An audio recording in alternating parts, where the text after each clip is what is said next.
فسبحان من لا يقدر الخلق قدره ومن هو فوق العرش فرد موحد مليك على عرش السماء مهيمن لعزته تعرج وتسجد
letakkan satu kekuatan agar kita jadikan teman-teman sepengajian kita, sahabat-sahabat sepengajian kita adalah orang-orang yang terbaik untuk kami bersahabat, untuk kami jadikan panduan atau untuk kami jadikan sebagai satu rujukan duniamu, akhiratmu.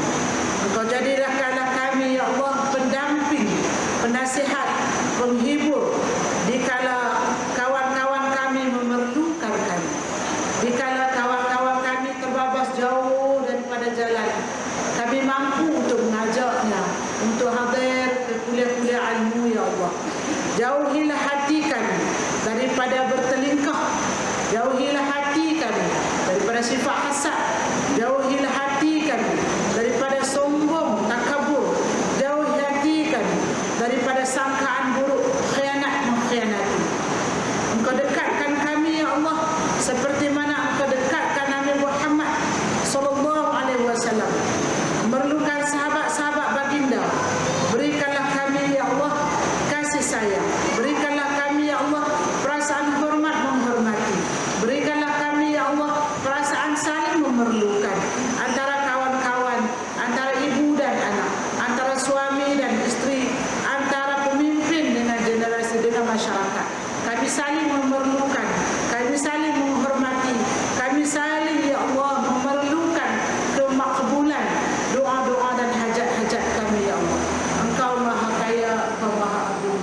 Sejahil-jahil mana pun kami, ya Allah, kami tetap mendukung, mendaulatkan agama Islam. Sejahil-jahil mana kami, ya Allah, kami agamu. Engkaulah, ya Allah, segala-gala tempat rujukan kami. Namun Engkau jadikanlah, ya Allah, hati-hati kami orang yang kukuh berpegang kepada ajaran-Mu, orang yang selalu cinta kepada suruhan-Mu, orang yang sentiasa berlari-lari untuk mentaati pada perintah-Mu, ya Allah. Kami mengharapkan, ya Allah, hidayah-Mu berkekalan daripada kami hidup sehingga kami bertemu, ya Allah. Kami mengharapkan hidayah-Mu, ya Allah, kepada seluruh keluarga kami, seluruh pemimpin kami, seluruh masyarakat kami, seterusnya seluruh bangsa negara kami. Karena Engkau memiliki di antara langit dan bumi, karena Engkau menguruskan segala urusan kehidupan kami. Jadi, ya Allah, Engkau dengarkanlah, Engkau jadikanlah rintihan hati kami ini sesuatu yang menguatkan jiwa dan iman kami untuk mentaati-Mu, ya Allah. Jadi pada pagi ini, puan-puan, tuan-tuan, kita berada dalam majlis ilmu. Ada satu ilmu yang kita akan bicarakan pada hari ini, iaitu tentang satu-satunya tajuk yang dituntut, yang menjadi asas kepada bulan Rajab, iaitu solat. Semua tuan-tuan puan-puan tahu bahawa solat ini yang kepada agama Allah. Semua orang tahu bahawa solat ini wajib kita lakukan dalam apa jua keadaan. Semua kita tahu bahawa solat ini, tuan-tuan dan puan-puan, merupakan pemisah di antara orang-orang kafir dengan orang-orang Islam, di antara pemisah bagaimana orang munafik dengan orang yang beriman, di antara pemisah di antara orang fasik, orang asik dengan orang-orang yang taat kepada Allah Subhanahu. Solat besar peranannya sampai Allah menyatakan bahawa solat ini boleh mencegah kita daripada berlaku kejahatan, melakukan kemaksiatan. Tanha 'anil fahsya'i wal munkar. Solat ini dia cegah kita daripada jahat kita. Dia cegah kita kalau kita jahat tak melarat. Dia cegah kita, tuan-tuan dan puan, daripada melakukan dosa yang berpanjangan. Kita kena jadikan solat ini asas dalam rumah tangga, asas dalam kehidupan. Kalau kita bekerja, solatlah menjadi asas kepada pekerja yang baik. Kalau kita jadi seorang ayah yang menunaikan solat, berbeza dengan ayah yang tidak menunaikan solat. Kalau kita jadi seorang ibu yang menunaikan solat, berbeza pengurusannya dengan ibu yang tidak melakukan solat. Kalau kita jadi seorang istri yang menunaikan solat, kepatuhannya kepada Allah berbeza dengan orang ataupun ibu yang tidak menunaikan solat, di mana orang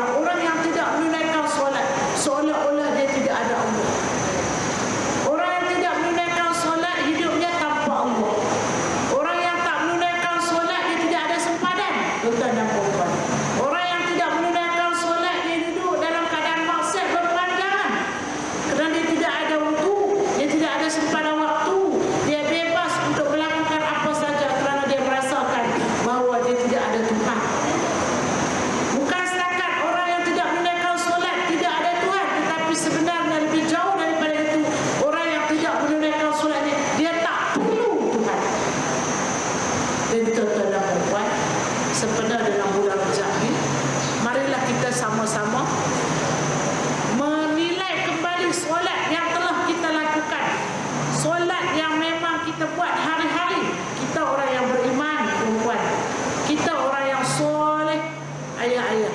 Kita orang yang taat kepada Allah. Kita tak pernah meninggalkan solat. Kita sentiasa mendirikan solat apabila masuk waktunya. Namun tuan-tuan dan puan, sempena dengan bulan Rajab bagi tahun 1436 Hijrah, marilah kita sama-sama menyemak kembali solat kita. Pun ada yang tercicir. Kalau yang dah solat, alhamdulillah tuan-tuan dan puan, kita tingkatkan lagi solat kita itu dengan mengkualitikan solat kita. Kalau yang dah pun mengkualitikan solat dia, kita tingkatkan lagi ke arah memperkasakan solat kita. Bagaimana kita nak mengkualitikan solat tuan-tuan dan puan? Yang pertama sekali, kita mesti belajar bagaimana nak menunaikan solat. Yang keduanya, mesti memperbarui ilmu-ilmu tentang solat. Yang ketiganya, tuan-tuan dan puan, menyemak solat ni dengan seorang guru. Dan yang keempatnya, tuan-tuan dan puan, kita lakukan solat-solat kita ni seperti mana Rasulullah SAW laksanakan. Jangan kita ikut solat kita mengikut nafsu kita. Jangan kita sembahyang umur 50 tahun berbekalkan ilmu pada ketika-ketika. Jangan kita solat, tuan-tuan dan puan, mengikut contoh-contoh solat daripada kawan-kawan kita yang tak belajar macam seperti mana yang Rasulullah suruh belajar. Jadi, kalau kita menggunakan kaedah tersebut, sudah tentu solat kita sentiasa cacat. Oleh itu, pada pagi ini, tuan-tuan dan puan, Ustazah sengaja membawa satu pengajaran ataupun satu aktiviti bengkel semak solat. Baik, tuan-tuan dan puan yang dirahmati Allah sekalian, solat ni dia ada rukun, dia ada sunat, dia ada juga tuan-tuan dan puan sunat hai'ah dan sunat ab'ad. Pelbagai orang kata hukum-hukum yang bergantung dengan solat, pelbagai. Tapi pada pagi ini Ustazah tidaklah nak mendetailkan solat huraian-huraian tersebut. Ustazah lebih fokus kepada amalan. Jadi pada peringkat awal ni Ustazah terang dulu secara teori. Lepas tu bagi kaum perempuan, kita akan ada sedikit amalan solat. Jadi perempuan bersedialah, sebab Ustazah bawa 4 wafisi Ustazah dan seorang daripada anak jemaah Ustazah ni yang baru nak berjinak-jinak dengan agama Allah. Jadi Ustazah membawa juga untuk melihat bagaimana suasana kepentingan solat itu, kelakuannya dari segi rukun, dari segi amalan, dari segi fadilah solat tuan-tuan dan puan. Baik, dalam rukun solat ni dia tak banyak tuan-tuan dan puan. Ada 2 rukun qauli dan rukun fi'li. Rukun qauli ni rukun bacaan. Rukun fi'li ni rukun perbuatan tuan-tuan dan puan. Yang biasalah kita belajar, kalau kita nak belajar secara detail lagi, kita kena buat khusus lain ataupun kita kena ngaji lain, sebab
tarjih dia di situ. Jadi kita hari ini kita semok sembahyang kita ni mengikut apa yang kita telah lakukan, tuan-tuan dan puan.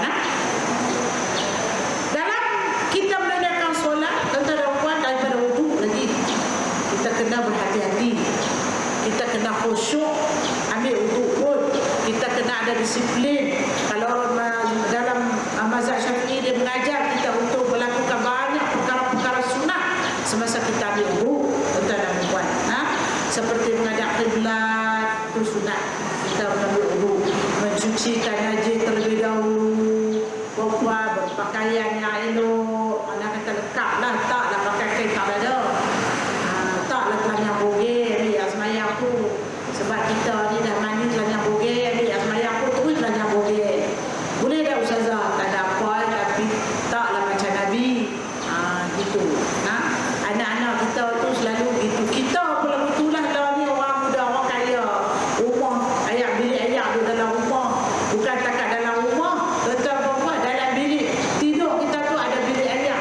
Jadi bukan ada orang nak tengok siapa nak masuk setakat bini, suami kita, isteri kita. Tak kisah tu.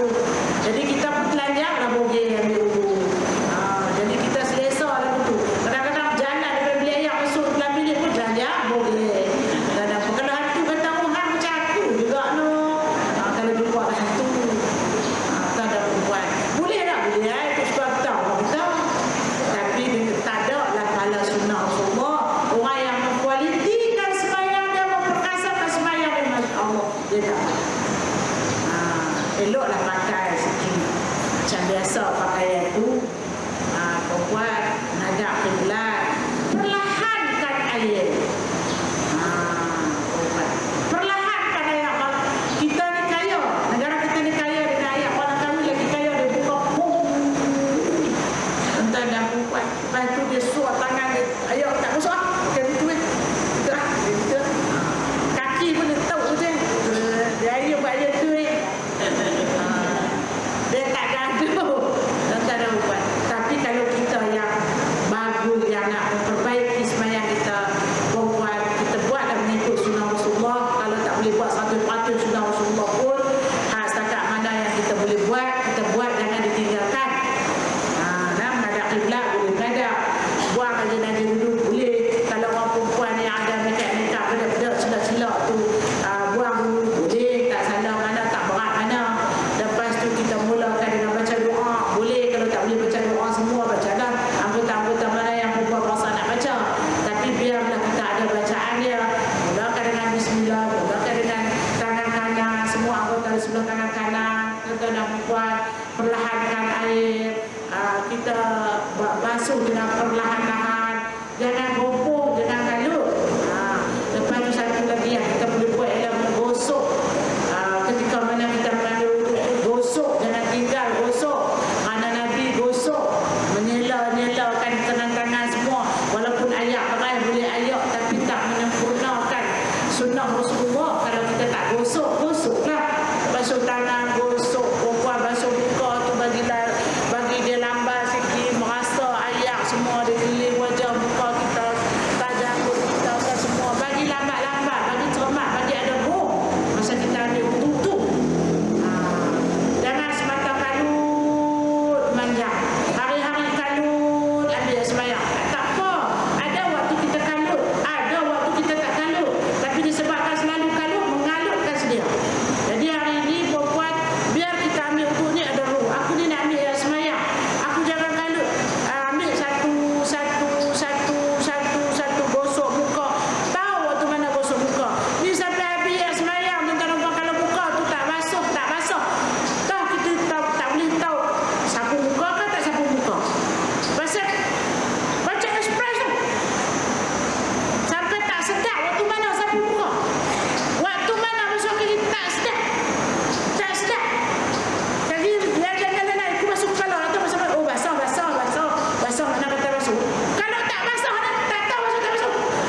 melalui wudu. Nanti nampak tak?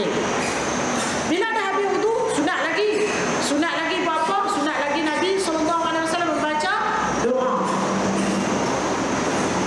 Nak membaca doa. Ramai orang tak baca doa.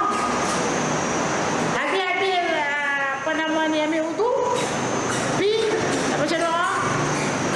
Kadang-kadang tengah dulu ambil wudu pun, kalau tak khusyuk betul-betul, tak jaga betul-betul, kita boleh cakap sana sini. Tengah dulu ambil wudu, tengok anak telefon bunyi, habaq kat anak kita, "Hai, angkat telefon tu." Berapa kali bunyi telefon? "Hai, apa yang boleh angkat telefon?" Tapi dia ambil wudu.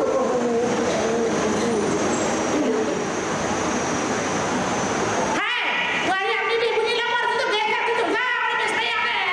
Amboi. Nak mama semua aku ambil. Dah, tutup api. Dia tu.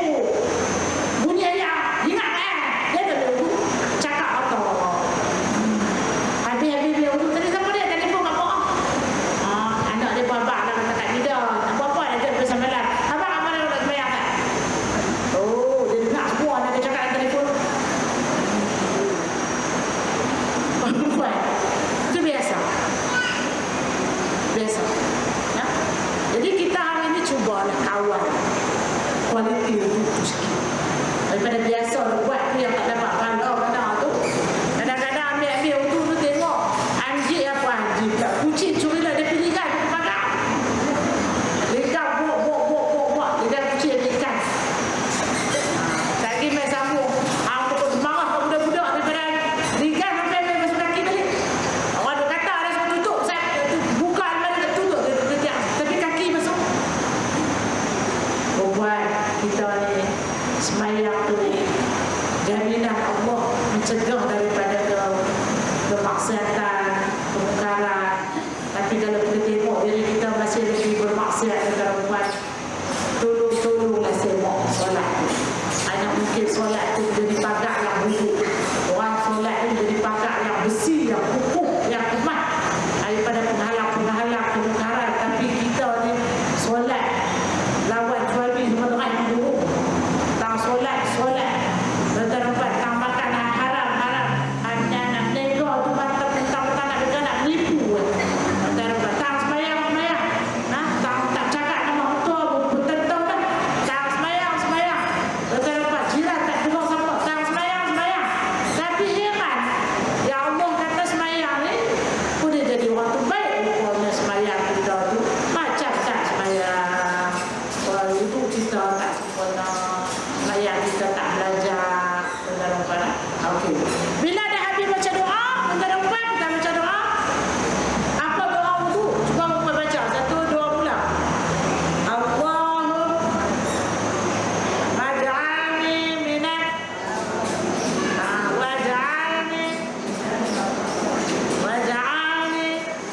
min ibadika salihin. Tengok doa tu. Allahumma waj'alni minat tawwabin. Allahumma ja'alni minal mutatahhirin. Allahumma ja'alni minas sholihin. Dia suruh kita jadi orang yang bersih, orang yang bertaubat dan terus beramal soleh. Tengok tu, sebab wudu ni dia boleh menggugurkan dosa kita. Bersih wudu ni mana bersih dosa kita. Bukan setakat bersih fizikal, tapi batin kita juga bersih melalui wudu ni. Sebab dia suruh berdoa. Rasulullah SAW berbuat. Kalau kita tengok sejarah Rasulullah, sirah Rasulullah ni bila dia baca wudu, berdoa wudu, satu-satunya doa yang Rasulullah mendongak muka dia ke langit. Doa wudu. Bila kita baca, ambillah perempuan, ngadap kiblat, angkat tangan, angkatlah ke langit. Sebab itu amalan Rasulullah SAW. Hari ini kita baca doa sambil dabu muka.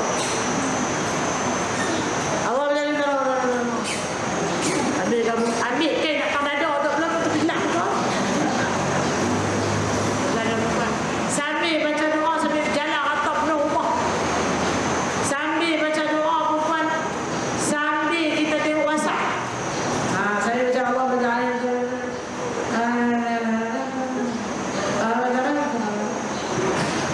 Dunia hari ini antara perempuan tuan-tuan. Semua sakit-sakit. Baca bagi jelas-jelas doa tu dan ada penghayatan. Allah nak suci hati kita, suci kebersihan kita, suci taubat kita. Letak nampak Allah suka benda tu semua. Taubat, bersih diri. Bila kita bersih hati kita, bersih melalui wudu kita, Allah kuburkan kita. Allah yang suka kepada orang yang bertaubat. Kita nak buat. Baca begini elok lah. Baca satu-satu lah. Allahumma ja'alni minat tawabi wa ja'alni minal mutatahhirin wa ja'alni min ibadika sholih. Baca satu-satu lah. Jangan baca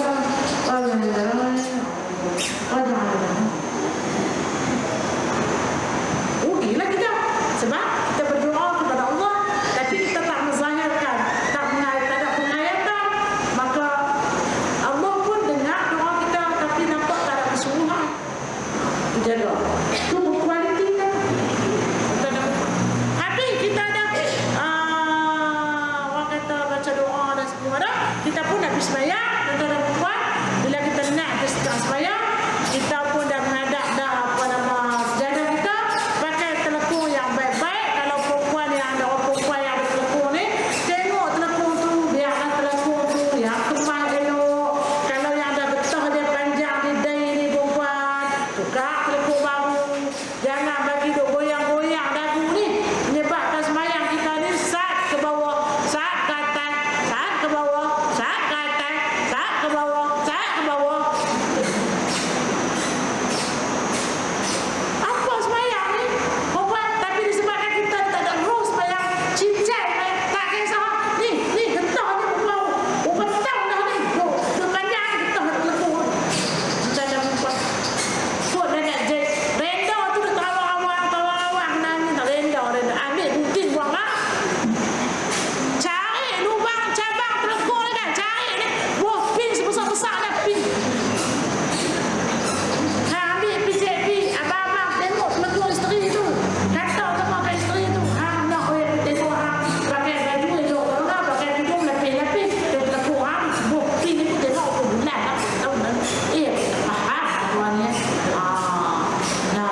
Sekelas gratis.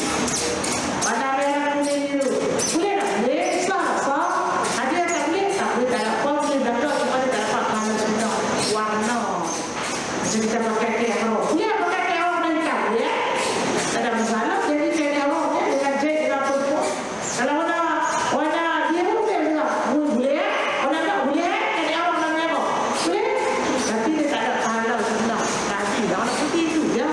Kalau buat nanti kita kalau buatlah yang Nabi suka. Janganlah buat yang Nabi tak suka. Macam apa? Bila mati dah buat Nabi. Kalau di masyarakat cari Nabi. Di sirat juga tolong Nabi. Di mizah pun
Dia ingat iqamah tu waktu mana?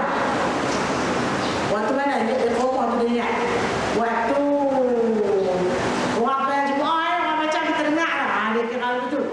Kita dah buat dah. Sebenarnya iqamah ni tiap-tiap kali kita nak sembahyang kita baca lah. Tiap-tiap kali kita nak sembahyang kita baca lah. Sahabat ustazah dia merajuk dengan suami dia. Balik kerja buka pasang, tanya apa siapa buka pasang. Dia kata buat aku tak kenal, buat hari tak kenal macam mana. Faktor nampak asal lagu mana yang tak kenal. Dia kata kita akan sembahyang pun dia suruh kita iqamah. Suami dia tu suruh isteri iqamah dan sembahyang tak pernah abang dengar. Tu iqamah boleh sembahyang dia kena sekolah. Isteri suami dia kata gitu. Nyebai kita dah buat. Nyebai isteri tu. Sebab suami tegur suruh iqamah je. Buat.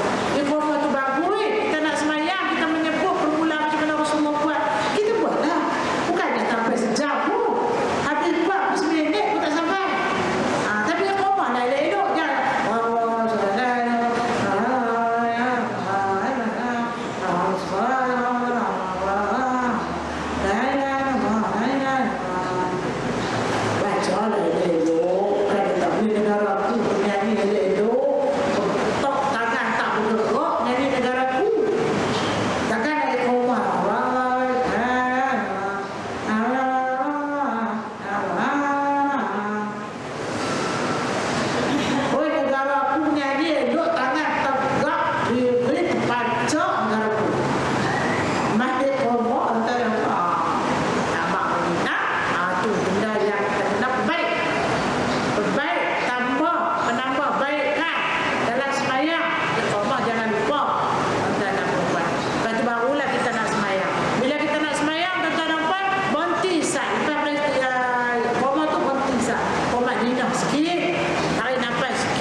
Sama ada Allah. Tak boleh. Atau tutup mic.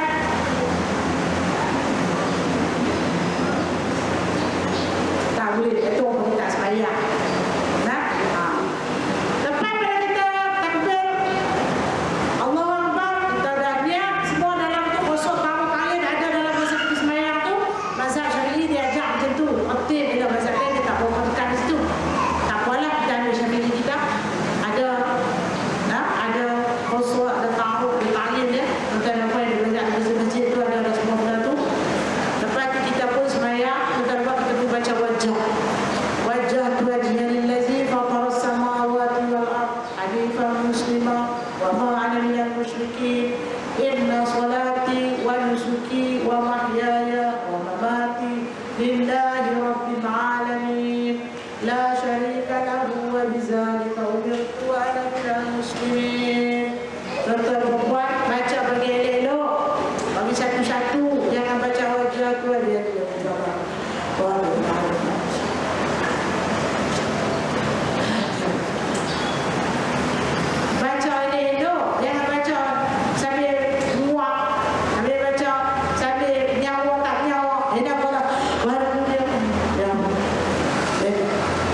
Bismillahirrahmanirrahim.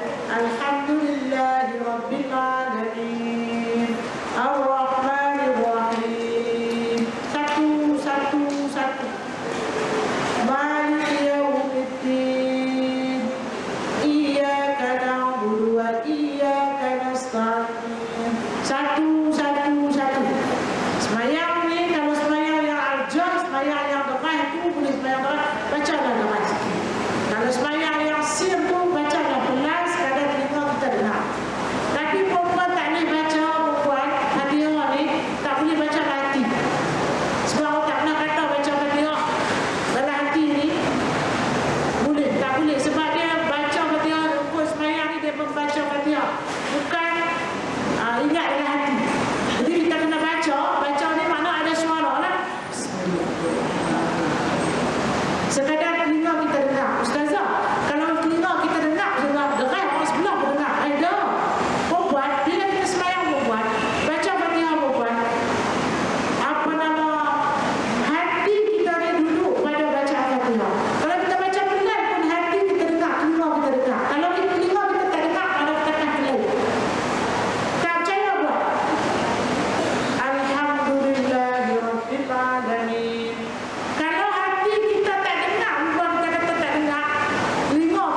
kita lah.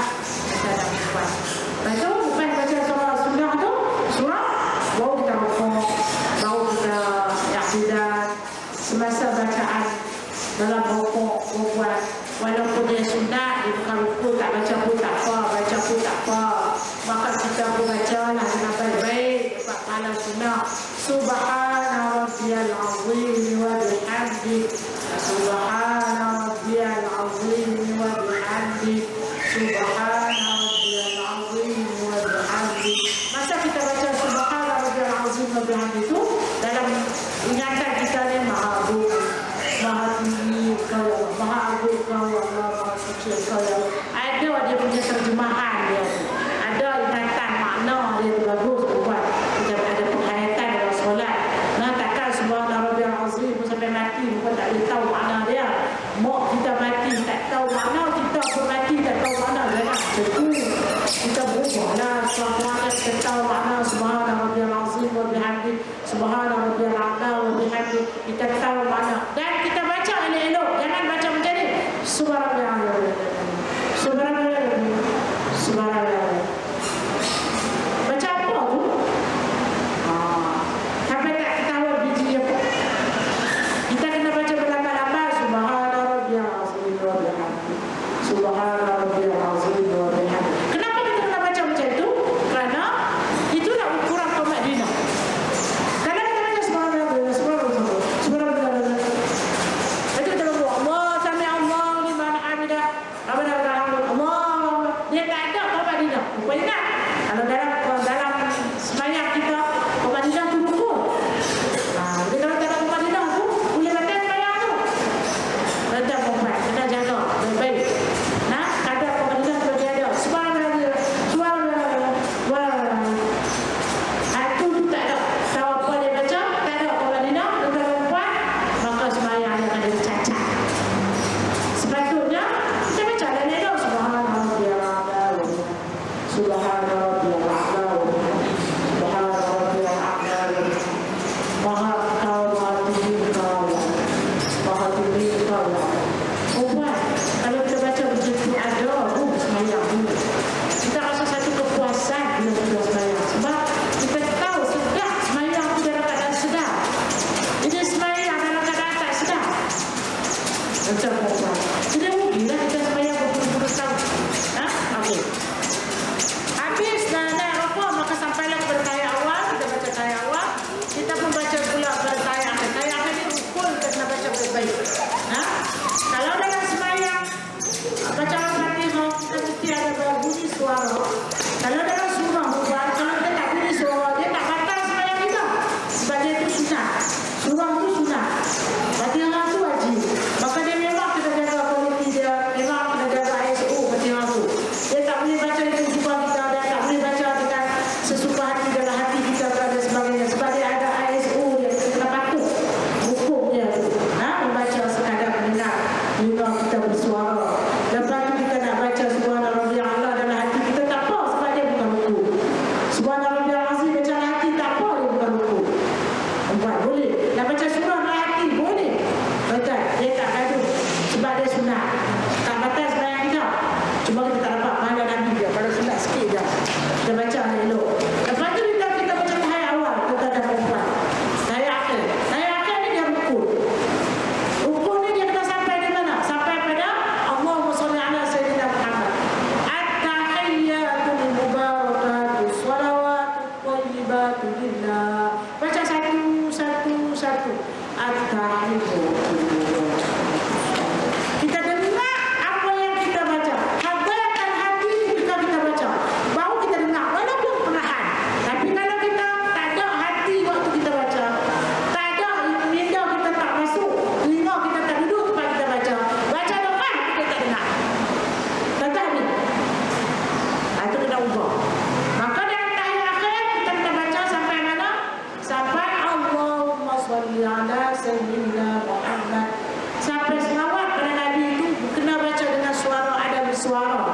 Tapi kamu soleh ta'ala tak apa, sebab dia sunnah.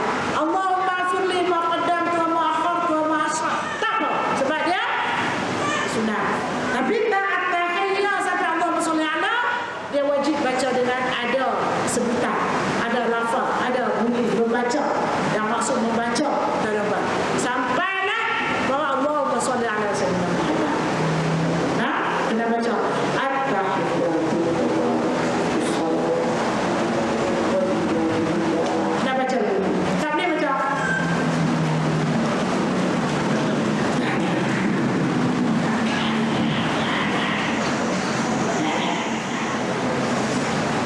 Tak boleh. Itu tak boleh. Ataupun baca buku Fatihah dengan tahiyat tu saya buat. Alhamdulillah Amin.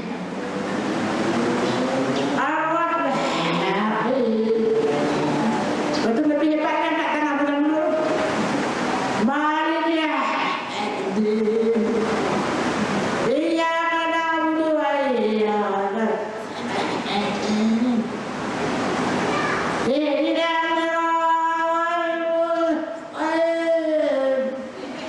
Membuat sedia.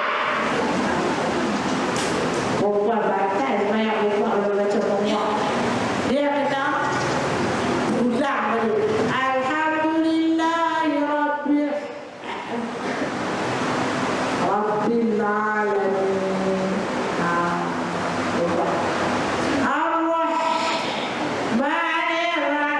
Ar-Rahmanir-Rahim.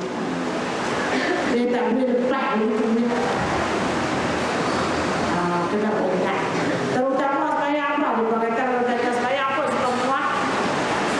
Dia kata sembahyang subuh tu selalu mengarut. Zuhur pun muat. Maghrib pun muat. Bab sembahyang pun muat. Bab tengok televisyen tak muat.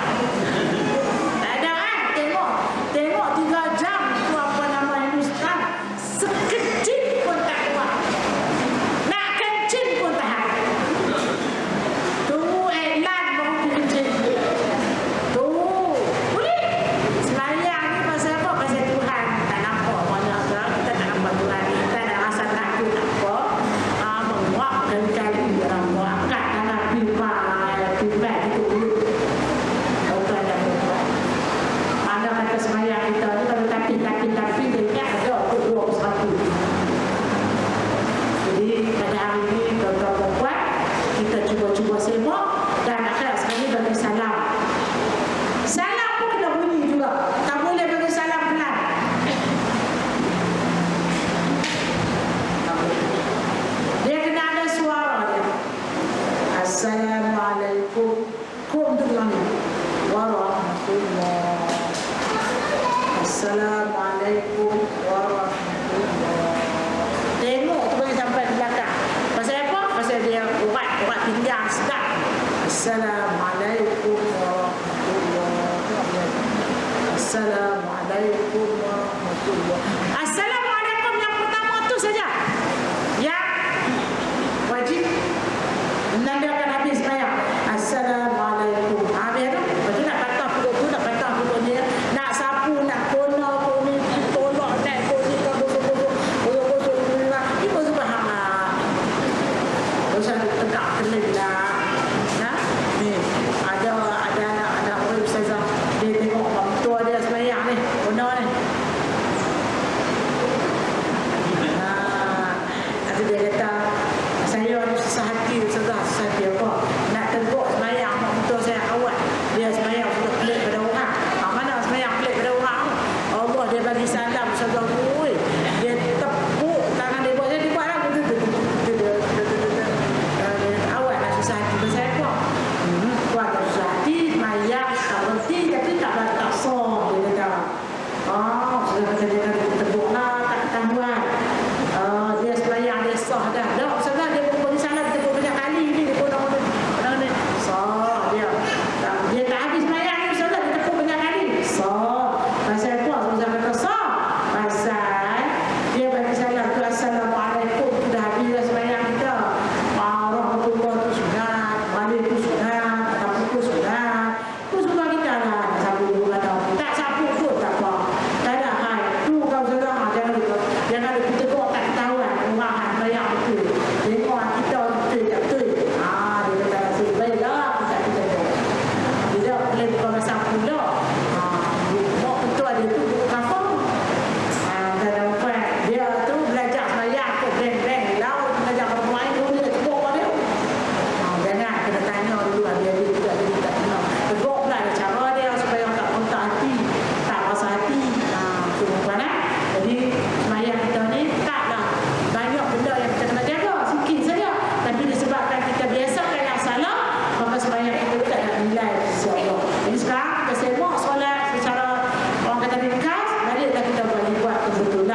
ustazah, tugas dengan temu haji. Banyak tahulah tugas dengan umrah, bawa jemaah umrah. Memanglah kita selalu pesan ni, pakaian-pakaian yang dalam ihram ni, kenapa kita kena jaga pakaian dalam ihram. Di antaranya tuan-tuan dan puan, kenapa Allah suruh kita pakai ihram masa kita nak menunaikan umrah atau haji? Kerana orang yang menunaikan umrah dan haji ni adalah orang yang berpakaian kain kapan. Adakah kita kapan pakai selok sepeda kat dia? Tak. Orang yang pakai pakaian ihram ni ialah pakaian menuju kematian. Sebab tu dia tak ada jahit, dia putih, dia tak boleh pakai sepeda, tak boleh pakai baju dalam dia. Kerana kita buang dunia, kita pakai pakaian ihram tu, pakaian yang pro mati. Nah, tuan dan perempuan. Jadi bila kita menunaikan umrah, kita menunaikan haji, perempuan bukan seperti mana kita berada di dunia. Orang yang pergi haji, orang yang umrah besar ustazah, dia kena mesti ada penghayatan supaya haji dan umrahnya ni boleh memproseskan diri dia untuk jadi orang baru. Jadi kita tak boleh pakai pakaian berjahit, kerana pakaian ihram itu adalah pakaian menuju kepada kematian. Seperti mana orang kapal kita tak pakai baju dalam, tak pakai baju, tak pakai sepeda, tak pakai apa, hanya sekeping kain, 3 lapis kain, kapal, baju dan sebagainya. Jadi 5 orang perempuan, lelaki 3. Maka kain kapal kita dan perempuan, kain ihram ni 2 lai, pakai setengah lapis, selendang lapis. Orang laki-laki, orang perempuan telekung tu lah, kita mati bawa telekung tu sajalah. Jadi tidak boleh memakai bau-bauan, tidak boleh memakai pakaian berjahit, tuan-tuan dan perempuan, kerana itu adalah pakaian menuju ke alam barzakh. Dia punya fadilat dia tu memang besar. Tuan-tuan, itulah tak boleh. Baik, saya harap boleh, tak boleh perempuan. Baik, soalan yang kedua. Assalamualaikum warahmatullahi wabarakatuh. Ustazah, apa hukum bagi seseorang yang mengatakan dia tidak suka kepada hukum fiqh? Adakah jatuh akidahnya? Okey. Tuan-tuan perempuan, kenapa kita tak suka kepada hukum fiqh? Kalau kita tak suka kepada hukum fiqh, tuan-tuan dan puan, kita nak hidup lagu mana?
Assalamualaikum Ustaz. Apakah hukum berdehem dalam sembahyang?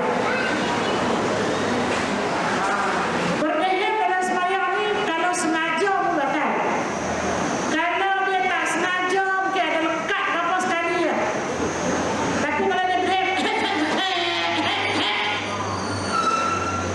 dia ada perkataan. Itu yang memang tuan-tuan kena jaga-jaga. Bersin tak apa. Berdehem ni kadang-kadang yang tak boleh ni sebab dia jadi happy. Dia rokok elok tu. Bukan dia batuk. Sebab tu dia boleh batal sembahyang. Assalamualaikum. Saya semasa rokok mata kita tengok terbaju atau ibu jadi kaki baju betul-betul juga. Bila kita rokok, kita kena tengok ujung sejadah. Di kepala sejadah ujung dia tengok ujung. Bila kita rokok mesti kita punya ni 90 darjah. Dia tak boleh gitu. Dia kena mata tu stup situ. Dia tak boleh stup situ. Kecuali saya baca dalam satu buku dia kata kalau masa kita tahiyat akhir mata kita boleh tengok pada ujung sejadah atau pada jari. Boleh. Itu ada lah. Saya baca buku. Dia kata dibolehkan tengok pada dua tempat. Tuan-tuan lain tak boleh. Okey. Baik, tuan-tuan dan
dia tak lekat niat dia tu.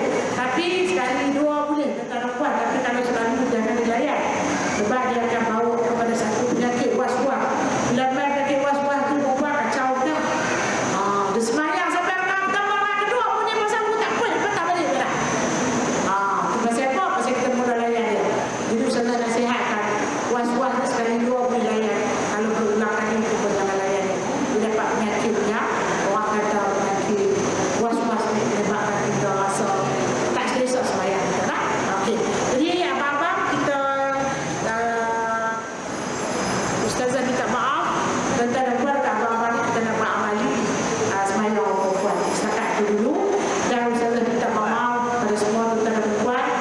Seperti sebab Ustazah nak pergi ke Palestin pada 27 Mei nanti. Jadi apa salah silap Ustazah tu boleh maafkan dan orang yang tadi supaya dapat berjaya di Masjidil Aqsa. Dan tuan dan perempuan yang ada hutang dengan Ustazah, apa-apa hutang lah sila bayar. Kalau yang Ustazah hutang perempuan sila bayar. InsyaAllah mudah-mudahan. Baik, sekarang kita nak supaya nak buat amali sikit sembahyang kita.